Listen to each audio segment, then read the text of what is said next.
যদি ভারত বাংলাদেশ যুদ্ধ লাগে তাহলে আওয়ামী লীগ কার পক্ষে যাবে? কথা শোন না কেন? মনে হয় ভারত আর বাংলাদেশ যুদ্ধ লাগছে, তাহলে আওয়ামী লীগ, এই যে ছাত্রলীগ, যুবলীগ, এরা কোন পক্ষে থাকবি? বাংলাদেশের পক্ষে থাকবি না ভারতের পক্ষে? কেন করে বুঝলেন না? জিনিসটা আমি বুঝা দিচ্ছি। অথবা সবেল হক, মানে এর উপর সত্যি কথা নাই তো। এই হক জিনিসটা আপনারা খেয়াল করে শোনেন। আমি কিন্তু স্বাধীনতা যুদ্ধের সময় খুব একটা বয়সে বেশি আমার না, ছোট। আমার একটা দাদা ছিল, দাদাকে বলতাম, দাদা 16ই ডিসেম্বর, দাদাকে গন্ডগোল গন্ডগোল। আমি বললাম, না দাদা, 16ই ডিসেম্বর হলো বিজয়। দেয় কিসের বিজয়? 16 মানুষ তুই কি বুঝিস? মানে স্বাধীনতার কোনো কথা বলতে দাদাকে গন্ডগোলের বছর। 71 সাল কিসের বছর? গন্ডগোলের বছর। আমি বললাম, দাদা এই যে আপনি গন্ডগোল বলতেছেন, আমাকে একটু বুঝা দেন। তখন আমার দাদা বলতেছে, ভাই শেখ মুজিব চিনিস? চিনবো না কে? বাংলাদেশের বঙ্গবন্ধু। শোন, এই শালাদের শয়তান ভাই। দাদা বলতেছে, সেই শয়তান এই যুদ্ধের ডাক দিয়ে এই পাকিস্তানে তো আশ্রয় নিল। ওই যুদ্ধ থাকেনি ভাই। বাংলাদেশের লোকজন যুদ্ধ লেগে দিয়ে ওই চোরের মতন পাকিস্তানের যে লুকে থাকলো। পাকিস্তানের শহীদ ধরে নিয়ে যাও, ধরে লেগে তার যুদ্ধ করা লাগতেছে না। আর ওর বলছিল সব পাঠিয়ে দিল ভারতত। ভারতত পাঠিয়ে দিয়ে একজন আল্লাহর বান্দা ছিল, নাম হলো জিয়াউর রহমান। আমার দাদা বলতেছে, ই যে কি বুঝলো ভাই, এই স্বাধীনতার ঘোষণা করে একেবারে যুদ্ধ শুরু করে দিল। আমি তো মনে করতেছিলাম জিয়াউর রহমানই হবে জাতির পিতা। কিন্তু এই সারা যুদ্ধ যেই শেষ হলো, বিমানত নামার পরে ওর চামচে গোলাত মালা দেখা, এটাই জাতির পিতা। দাদা তাহলে শেখ মুজিবুর কি? শেখ মুজিবুর জুতের ফিতের চাইতেও খারাপ ভাই। এই শালা ভারতের দালাল। তোরা আজকাল বুঝবো না, আমি মরে গেলে তখন বুঝবো ভাই। আওয়ামী লীগ বাংলাদেশের দল না ভাই, আওয়ামী লীগ পুরোপুরি বাংলাদেশকে ভারতের অঙ্গরাজ্য বানানোর দল। আমার দাদা বহুদিন আগে মারা গেছে, কিন্তু আজকে সেই দাদার কথা অক্ষর প্রমাণ হচ্ছে। আল্লাহ সাইদ হুজুর বলেছেন, 12 কোটি মানুষ যখন গাছের গোড়া না দিবে, ও তখন দাদা বাবুর বাড়িতে গিয়ে পড়বে। জোরে কোনো কথা ঠিক কিনা? আজকে কি বুঝতেছেন? গুজরাটল হিন্দ যখন শুরু হবে, বাংলাদেশের আওয়ামী লীগ, ছাত্রলীগ, যুবলীগ এরা ভারতের হিন্দুদের পক্ষ নিবে। জায়গা ভিত্তিক অর্থনীতি যখন চালু হবে, আমি আপনাদেরকে একটা দৃষ্টান্ত দিয়ে বোঝানোর চেষ্টা করতেছি, মনোযোগ দিয়ে শুনবেন। নবীর কাছে একজন সাহাবী এসে বলতেছি, ইয়া রাসূলুল্লাহ, বড় ক্ষুধা নিয়ে আপনার সামনে দাঁড়াইছি হুজুর, মেহেরবানি করে একটু আমাকে সাহায্য করেন। সঙ্গে সঙ্গে নবী এভাবে জুব্বা তুললেন। সাহাবী তাকায় দেখে নবী ক্ষুধার জ্বালায় পেটে পাথর বাঁধে বসে আছেন। সাহাবী বলতেছে, রাসূলুল্লাহ আমি যাই। রাসূল বললেন, যাবে কেন? আম্মা সাইলা ফালা তানহার, সাইলকারীকে খালি খালি ফেরত দেওয়া যায় না, তুমি আমার কাছে একটু বসো। ওই গরিব সাহাবী নবীর কাছে বসায় নবী বললেন, আলী।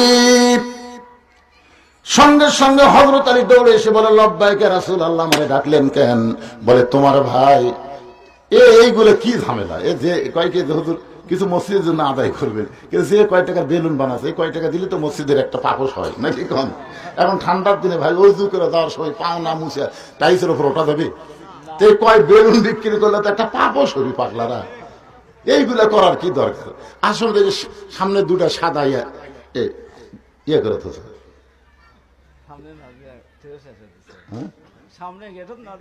আচ্ছা, যাই হোক, এটা একটা ফটস করে মারলো, ছোট ছোট ভয় দৌড়ি, ভয় খেলো নাকি রে?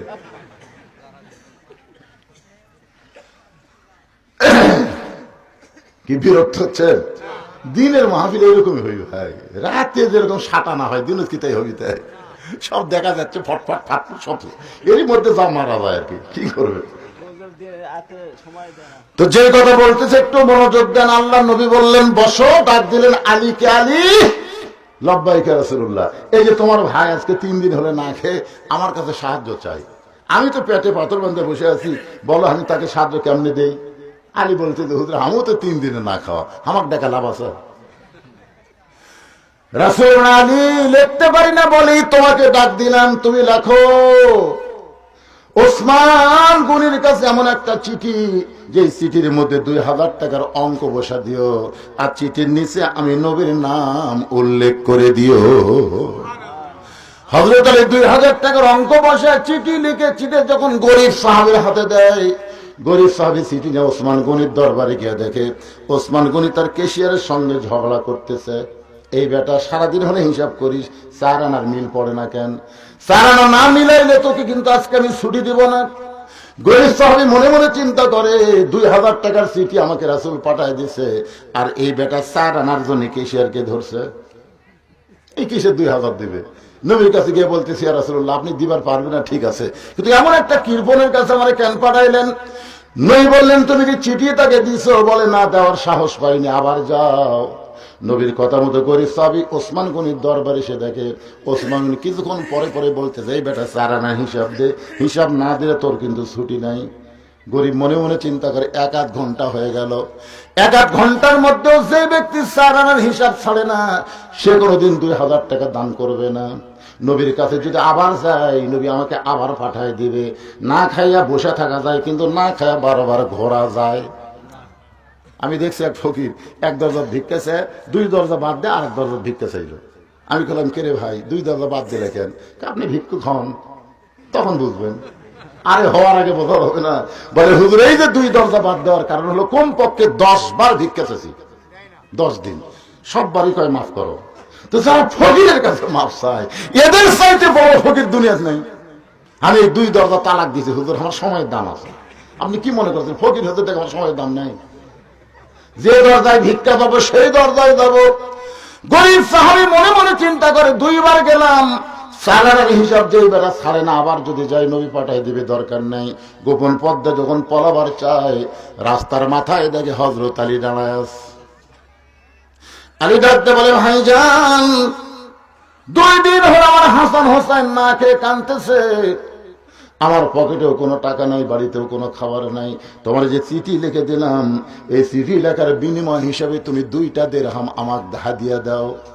আমার জন্য হাদিয়া খাওয়া জায়েজ আছে, কিন্তু দান খাওয়া জায়েজ নাই। গরিব কান্দের বলে, আলী রে, এই দেখো তোমার চিঠি আমার পকেটের ভিতরে। আলী বলতেছে, কেন, টাকা কি দেয়নি? কয়, চিঠি দেওয়ার সাহস পাইনি, কারণ 4 আনার হিসাব ছাড়ি নাই। হযরত আলী রাগ করে বলেন, আবার যাও, কারণ নবী যদি কোনো কথা বলে বুঝবা নবী বলে নাই। আল্লাহ কোরআনে বলেছেন, মা ইয়ান্তিকু আনিল হাওয়া ইন হুয়া ইল্লা ওয়াহয়ুন ইউহা। আমাদের নবী যা কিছু করেন, নবী করেন না, আল্লাহ করায়। এটা কার দলিল? আমার আল্লাহ তাআলাই বলেছেন, যাও নবীর কাছে, ওসমানের কাছে যাও। হযরত আলীর গরমে গরিব সাহাবী ওসমান গনির কাছে গিয়ে দেখে ওসমান গনি আর কেশিয়ার 2 জনই আল্লাহর শুকরিয়া আদায় করতেছে। আলহামদুলিল্লাহ, সুবহানাল্লাহ, আল্লাহু আকবার। কি আরে, এই কিছুক্ষণ আগে যে হারে কেশিয়ার ধরেছিল, এখনই 2 জন শুকরিয়া আদায় করার কারণ হলো 4 আনার হিসাব মিলে গেছে। সুবহানাল্লাহ খান না কেন? আপনারা বলেন তো, ওসমান গনি 4 আনার হিসাব কেন মিলালেন? কারণ ওসমান গনি ধনী মানুষ, শতকরা 2.5 টাকা যাকাত দেওয়া লাগবে। আর যাদের উপর আল্লাহ যাকাত ফরজ করেছে, তারা ইচ্ছা মতো যাকাত দিলে হবে না, হিসাব করে যাকাত দেওয়া লাগবে। ধরে কোন ঠিক কিনা? এখানে 4 আনাও বাদ দেওয়ার কোনো সুযোগ নাই। আজকে বাংলাদেশে আমরা যারা যাকাত দেই, হিসাব করে দেন আপনি? এতে ধান পাচ্ছেন, এতে খেরের উপর বসে আছেন, কি আপনার বাপ দিছে ধান? আল্লাহ কোরআনে বলতেছেন, ওয়ামিন দাব্বাতিন ফিল আরদি ইল্লা আলাল্লাহি রিজকুহা। আমি আল্লাহ তোমার রিজিকের ব্যবস্থা করলাম, আর তুমি সেই রিজিক 1 লাখ খাও। ওমিম্মা রাযাকনাহুম ইনফিকুন, তোমাকে যে রিজিক দেওয়া হয়েছে, এই রিজিক থেকে আল্লাহ রাস্তায় তুমি খরচ করো। যত বেশি খরচ করবা, তত রহমত বরকত দিয়ে আমি তোমাকে আশ্চর্য করে দেব। জোরে করে সুবহানাল্লাহ। কঞ্জুস হয়ে গেছে। আবাদ করছি ভাই, যে খরচ ভাই, জমিপত্রের দাম, এই হিসাব করে দেখবেন লাভ নাই। আরে পাগলা, সবচেয়ে বড় লাভ আপনি যে বেঁচে আছেন। একটু মনোযোগ দিয়ে শুনবেন, ওসমান গনির 4 আনার হিসাব মিলেছে, কারণ তার উপর যাকাত আল্লাহ ফরজ করেছে। এবার গরিব সাহাবী সালাম দিয়ে চিঠি খাওয়াছে মাত্র দেয়। ওসমান গনি চিঠি পড়ার পরে চিঠিতে একটা চুম্বন দিয়ে বলে, ভাইজান, এই চিঠি কে পাঠাইছে ভাই? গরিব বলতেছে, আপনি কি লেখাপড়া জানেন না? চিঠির নিচে আল্লাহর নবীর নাম লেখা আছে। সঙ্গে সঙ্গে ওসমান গনি আর একটা চুমু দিয়ে বলে, ভাইজান, এই চিঠি কে পাঠাইছে ভাই? গরিব বলতেছে, আপনি কি লেখাপড়া জানেন না? চিঠির নিচে আল্লাহর নবীর নাম লেখা আছে, আল্লাহর নবী এই চিঠি পাঠাইছে। সঙ্গে সঙ্গে ওসমান গনি চিঠি একটা চুমু দিয়ে বলে, ভাইজান, এই চিঠি কে পাঠাইছে ভাই? গরিব কই, কেরি 4 আনার জন্য কেসেরও ছাড়েনি। আর 2000 টাকা থেকে ওসমানের মাথা পাগলা হয়ে গেছে। রাগ করে বলতে আল্লাহর নবী এই চিঠি পাঠাইছেন। সঙ্গে সঙ্গে ওসমান গনি চিঠিতে একটা চুমু দিয়ে বলে, ভাই যান, এই চিঠি কে পাঠাইছে? ভাই গরিব রাগ করে বলে, তোর টাকার আমার দরকার নাই। নবীর দরবারে গিয়ে কান্দে, এমন একজন কৃপণের কাছে আমার পাঠাইছেন গো নবী। পরপর 2 বার গেলাম স্যার আনার জন্য, কেশিয়ারকে ছাড়ে না। 3য়বার যখন চিঠি দিলাম, 12বার যখন জানতে চাই, 3বার বলেছে আপনার নাম। এরপরও শুনতে চাইলে রাগ করে আপনাকে নালিশ জানাই। রাসূল কান্দার বলে, আল্লাহ সমস্ত সম্পদের মালিক তুমি। সরলা কন্যা খেন আমাদের নবী বলতেছে, আল্লাহ সমস্ত সম্পদের মালিক তুমি। তোমার কিছু সম্পদ ওসমানকে দান করার কারণে ওসমান কি দুনিয়ার পাগল হলো নাকি? ওসমান কি দুনিয়ার পাগল হলো নাকি? আল্লাহ আমার ওসমানকে দুনিয়ার পাগলামি থেকে তুমি হেফাজত করো। আল্লাহ রাসূলের কত চিন্তা আমাদেরকে নিয়ে, যে কিছু সম্পদ আল্লাহ আমাকে দিছে, এটা পরীক্ষার জন্য দিছে। আর এই সম্পদ পায় কি পাগল হয়ে গেল? খালি হাড় কাট করে বারবার দেখতেছে। কি দেখেন ভাই? 6 তলার ভিত দিছি, হুজুর 5 তলা হচ্ছে, রড বার করে থুছি আর 1 তলা। এই বাম কাঁধে ডান কাঁধে ফেরেশতাকে চাপা লাগতেছে রে পাগলা। তুই যখন উপর দিকে তাকাস তখন হাত চাপা লাগে। উপর দিকে না তাকা, নিচতলার দিকে তাকা। নিচতলা, 1 তলা না, নিচতলা। তুই 6 তলা না পাগলা, তোর ঠিকানা হবে নিচতলা। জয়গণ কথা ঠিক কিনা? এই দুনিয়াতে এসে ওই যে আমার পুকুর, ওই যে আমার বাড়ি, ওই যে আমার বাসা, ওই যে আমার সম্পদ, আরে বাবা রে, ওই যে করতেছে। যে কোনো সময় মৃত্যু হবে। নবী বলতেছে, আল্লাহ আমার ওসমান কি দুনিয়ার পাগল হলো নাকি? এমন সময় ওসমান গনি 1 বস্তা টাকা নিয়ে নবীর সামনে হাজির। আল্লাহ রাসূল বলে, ওসমান তোমার ভাইকে 2000 টাকা দান করার কথা বলেছি, তুমি 2000 টাকা দান না করে 1 বস্তা টাকা নিয়ে কেন আইছো? ওসমান গনি বলে, রাসূলুল্লাহ শতকরা 2.5 টাকা আমি যাকাত দেই হিসাব করে, আর দানের কোনো হিসাব নাই। জোরে কান না সুবহানাল্লাহ। যাকাত এটা ইচ্ছা মতো দিলে হবে না, এটা আপনাকে হিসাব করে দেওয়া লাগবে। আর দান এটার কোনো হিসাব নেই। শতকরা 2.5 টাকা আমি হিসাব করে যাকাত দেই। আমার ভাইয়ের চিঠি যখন আমি পাইছি তখন নিয়ত করেছি আমি 2000 টাকা আমার ভাইকে দান করে দেব। আর মনে মনে নিয়ত করেছি যতবার আপনার পবিত্র নাম বলবে প্রত্যেকবারে নাম বলার সঙ্গে সঙ্গে 2000 করে টাকার অঙ্ক বাড়ায়া দিব। এ পর্যন্ত আমার ভাই 3বার আপনার পবিত্র নাম বলেছে। 3বার পবিত্র নাম বলার কারণে 6000, আর আপনার সিটির কারণে 2000। 8000 টাকার বস্তা নিয়ে আপনার সামনে হাজির। আপনার পবিত্র হাত দিয়ে আমার ভাইকে আপনি দিয়ে দেন। সাহাবেও কান্দে, রাসূলও কান্দে। সাহাবেও কান্দে, রাসূলও কান্দে। নবী বলেন, আল্লাহ আমার নামটা শোনার পরে যে ওসমান 2000 করে টাকা বাড়ায় দেয়, আমি গরিব নবী ওসমানকে দেওয়ার মতন তো কিছুই নাই। আল্লাহ বলে, হাবিব ওসমান আপনাকে ভালোবাসার কারণে আমার গানি ডিগ্রি ওসমানকে দিয়া দিলাম।